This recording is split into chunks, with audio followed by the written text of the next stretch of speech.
সমাজ 18 পাড়ার সাই মসজিদ।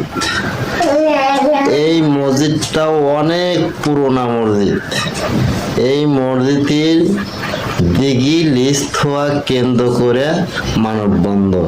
এই ভিডিও দেখেন, সবাই ফলো কমেন্ট করে যাবেন যাতে সবার কাছে এই ভিডিওটা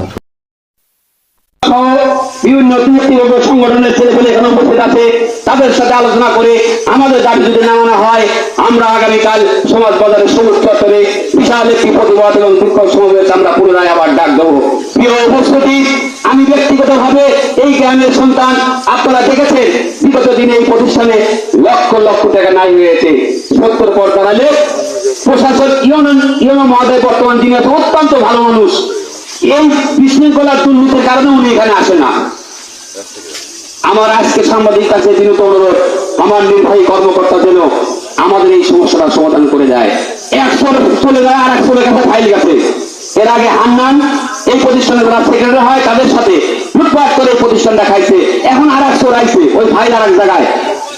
যে ফাইল বয় ইউনো ছাত্র সই করে, যদি কখনো কোন জায়গায় সঠিক সিদ্ধান্ত হয় উনি স্বাক্ষর করে সভাপতি হিসাবে, কিন্তু চোররা চুরি করছে।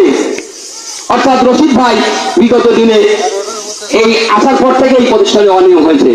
আমাদের প্রাণের দাবি এই প্রতিষ্ঠানটা বাংলাদেশ জাতীয়তাবাদী দল দলনেতা তারেক রহমান মাননীয় প্রধানমন্ত্রী উনি ইতিমধ্যে প্রমাণ করেছে উনি সততার মাধ্যমে রাষ্ট্র পরিচালনা করছে।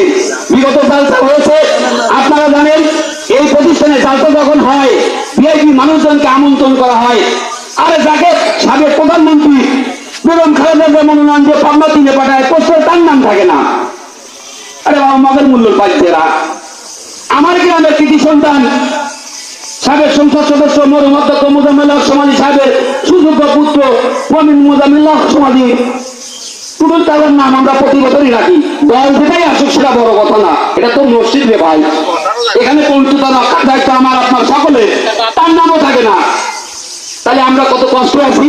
আমরা সাধারণ মানুষের রাস্তায় নেমেছি।